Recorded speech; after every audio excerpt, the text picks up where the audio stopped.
Good afternoon, everybody. Uneducated Economist here. So a lot of you know that I work at a lumber yard. I've been doing retail sales pretty much my entire life. If I wasn't selling lumber, I was putting it together. And for the last, about 10 years or so, 9 or 10 years, I've been at the same location. And we have seen a lot of changes take place over the course of the last 10 years, especially in the last 3 when it came to lumber, because lumber prices have typically just been a boring kind of thing. Like, nobody ever really paid attention to what lumber future prices were until this year. This year was all eyes on lumber. And when we saw the prices shoot up to $17.50 per thousand, that sent a big shockwave throughout the entire industry. Typically, a 2x4/8 standard and better would sell for around $3 to $4. I mean, cheaper in the earlier days, but for the last, 3, 4, 5 years, I would say $3 to $4 was the typical price for a 2x4/8 standard and better. But when those lumber futures shot up to $17.50, at the yard that I work at, we saw those 2x4/8s go over $13 a piece. $13 for one 2x4/8 standard and better. I mean, you can imagine, like, the skeleton of a house, all these 2x4s that make up the wall. There is a lot of them that goes into building a house. And to think that each one of them was $13 a piece, I was amazed that anybody was buying any at all. And really, there was a huge drop in the amount of sales. I mean, when you get to $13 on an item that would typically sell for $3, yeah, you're going to have a lot of people backing off on the projects that they're going to be doing. But over the last 6 weeks or so, we have seen a dramatic drop inside of the lumber future prices, and that is now starting to reflect into the retail prices.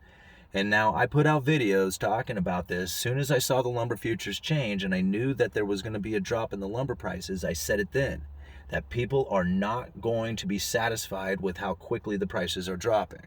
They want to see them drop instantly. They're going to talk about manipulation and greed and all kinds of stuff when they see the future prices drop down to normal, but the retail prices were still elevated. And that's the case. Everybody had bought expensive lumber. They're sitting on expensive lumber. They have to sell that expensive lumber before they can bring in the cheap stuff. But it's starting to happen. You're starting to see the cheaper lumber coming in.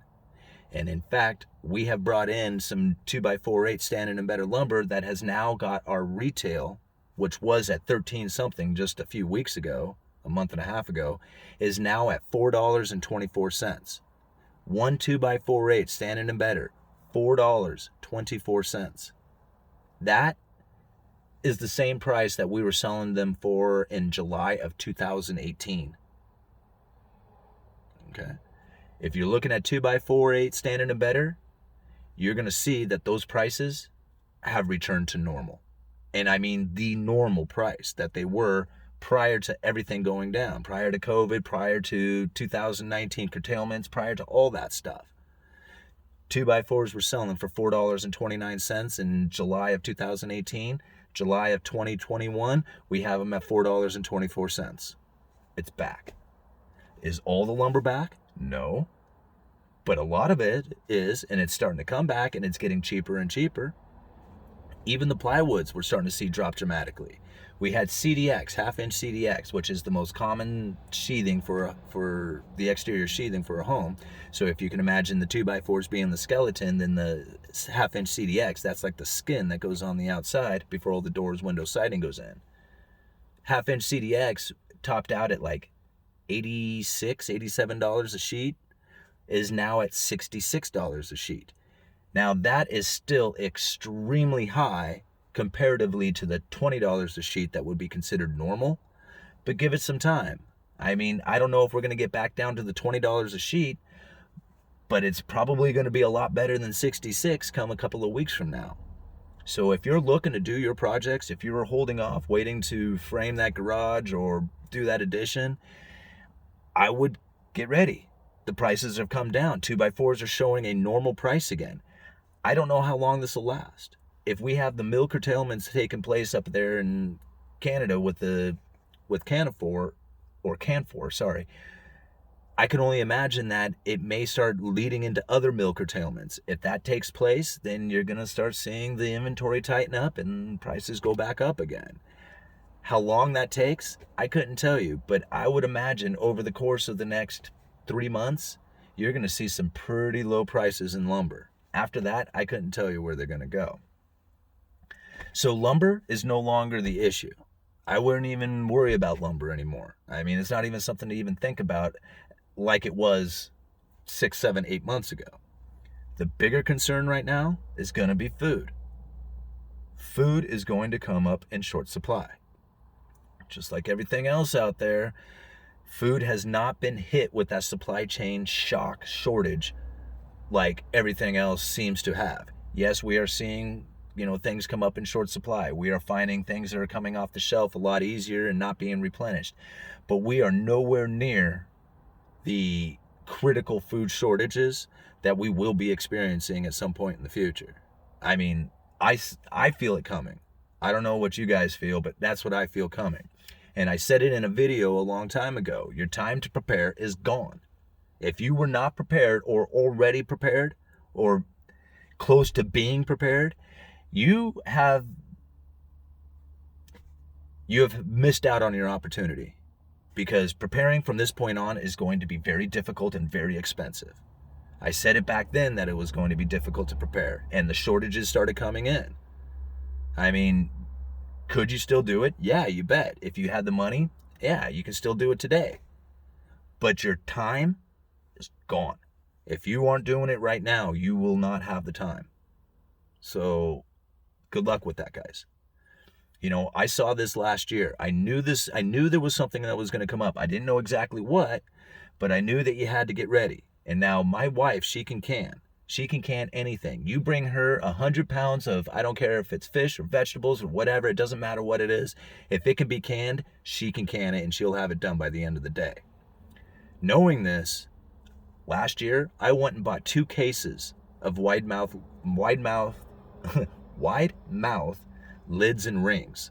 And these are a very critical component if you are going to do any kind of harvesting and canning yourself. And right now, those lids and rings are very, very difficult to source out. And I bought 2 cases of them last year so that I knew that we were going to be doing some canning.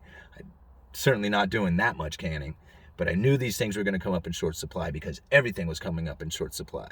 And I was not going to be caught without having the lids and rings if there was ever a moment in which that we needed to do some canning. Because if somebody brings us 100 pounds of fish, I can say no problem. I hand them to my wife, and at the end of the day, it's in jars and in the pantry. Pretty cool. So I would take my focus off of lumber. Lumber is no longer the issue. And I would focus in on making sure that you secure your food. Because it's going to get very difficult over the next, I don't know how long. I could guess. I'm guessing over the next 6 months, but it could take longer than that, and it may happen quicker than that. And I don't know how severe. I just know that I don't want to be caught not having anything to eat. So picked up an extra 50-pound bag of rice, an extra 50-pound bag of oats, an extra 50-pound bag of beans. Even if you don't eat it, it's better to have it and not need it, right? But these are common items. Just eat it, Have 50 pounds and buy another 50 pounds. Make sure you always have a 50-pound bag of rice. That's the way I do it. Now, a lot of people call me crazy. I'm the one who's sitting on 480 lids and rings that I can use for canning, where everybody else out there is scrambling trying to find it. You got to go off of your gut instincts. When I started seeing the shortages taking place, I'm like, okay, what is it that I truly want? You can load up on all the food you want, but being able to preserve food, that's the key. To be able to say the power's out, and you can take everything in your freezer and put it into jars and preserve it for another time. That's a skill that everybody should be taking on and learning. If you don't know how to can, learn to can. And in fact, I said it before, I just haven't had the time to put it together. I said that I was going to do a video showing my wife canning something. We're going to do that video. She's got some time off, and I told her, I said, hey, let's start canning up some stuff, and she was down for it. So we're gonna do some videos hopefully coming up in the next week or so, and of my wife canning up whatever she comes across, whatever she finds. So okay, uneducated economist, you let me know.